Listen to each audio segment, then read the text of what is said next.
अभी जो जब से एजीटीएफ बनी और उससे राजस्थान पुलिस की मदद से हम लोग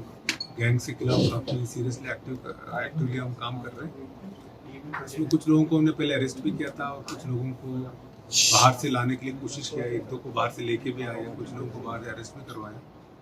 इसी दौरान एजीटीएफ को सूचना मिली थी कि 2 AK-47 काफ़ी 2-3 साल से घूम रहे राजस्थान में। कभी बीकानेर था, कभी उसके बाद जोधपुर आया, जोधपुर से जयपुर आया, जयपुर से इधर उधर गया। जैसे सूचना इकट्ठा हुआ उसके बाद हमारी जो टीम है योगेश यादव साहब के नीचे डीएजी साहब है, सिद्धांत Sharma additional SP, Manish Sharma inspector है और रविंद्र प्रताप और हमारे सुनील जांगीर और हमारे एडिशनल एसपी नरोत्तम वर्मा, इन लोगों ने इसको लगातार इस सूचना को पीछा किया। जिन जिन लोगों को हमने अरेस्ट किया और उनसे भी पूछताछ में काफ़ी चीज़ें निकल के आई। उस बेसिस पे हम लोगों ने एक तो सोनू चंबल का पीछा किया और करीब 1 महीने पहले जब धौलपुर पुलिस के साथ अरेस्ट करने गए थे तो उस टाइम वो फरार हो गया था, पुलिस के ऊपर फायरिंग भी हो गई थी। उसके बाद धौलपुर पुलिस एसपी सुमित मेहरा के मदद से और उनकी धौलपुर पुलिस की मदद से हमारे रविंद्र प्रताप इंस्पेक्टर, इन्होंने कुछ दिन पहले 4-5 दिन पहले 5-6 दिन पहले एक जीतू चंबल को अरेस्ट किया जो सोनू चंबल का भाई है। और अरेस्ट करने के बाद उसकी पूछताछ में और उसे इंट्रोगेशन करने के बाद उससे एक AK-47 बरामद हुई थी। उसी की पूछताछ से जब हमें पता चला कि इसके पास कहाँ से आई तो उस बेसिस पे एक शिवराज नाम से व्यक्ति जयपुर से और एक जीतू जोड़ी नाम से व्यक्ति हमने चूरू से अरेस्ट किया था। जो जीतू जोड़ी को हमने अच्छा पूछताछ किया, जब जीतू जोड़ी वहाँ पुराना बदमाश रहा, हिस्ट्री शीटर है, तो उससे जब गहन पूछताछ हुई, हमारे एडिशनल एसपी सिद्धांत शर्मा खुद वहाँ कैंप किया धौलपुर में और धौलपुर पुलिस इवन एसपी साहब खुद भी आके एसपी सुमित मेहरा ने भी इंट्रोगेशन किया। उस इंट्रोगेशन से हमें पता चला कि और एक AK-47 भी इनके पास है।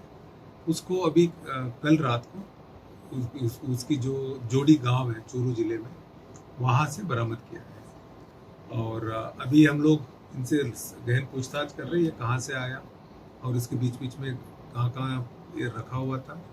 और उसमें एग्जैक्टली किन किन के हाथ से गया है, उनके खिलाफ भी हम आगे एक्शन लेंगे। एक तो आप चंबल में आप लोगों ने देखे होंगे, वहाँ तो हर मतलब रेवाइन से शूटिंग रेंज बन सकता है, लेकिन ये बात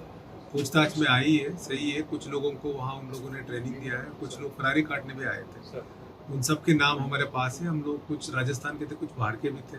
और उसमें कुछ लोग अरेस्ट भी हो गए। जो अरेस्ट नहीं हुए हैं उनके हम पीछा कर रहे हैं, उनको भी अरेस्ट करेंगे और उसमें इस तरह से कैसा चला था और उसमें क्या कारण रहा है, हमें पुलिस को कैसे पता नहीं चला, इन कारणों को भी हम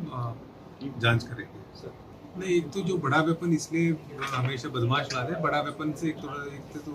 उनको लगता है कि उस बड़ा वेपन से वारदात करने से उनकी दहशत बढ़ जाती है, इसलिए बड़ा वेपन लाते हैं। पहले जो पपला गुजर को जो फरार कराने में राजवीर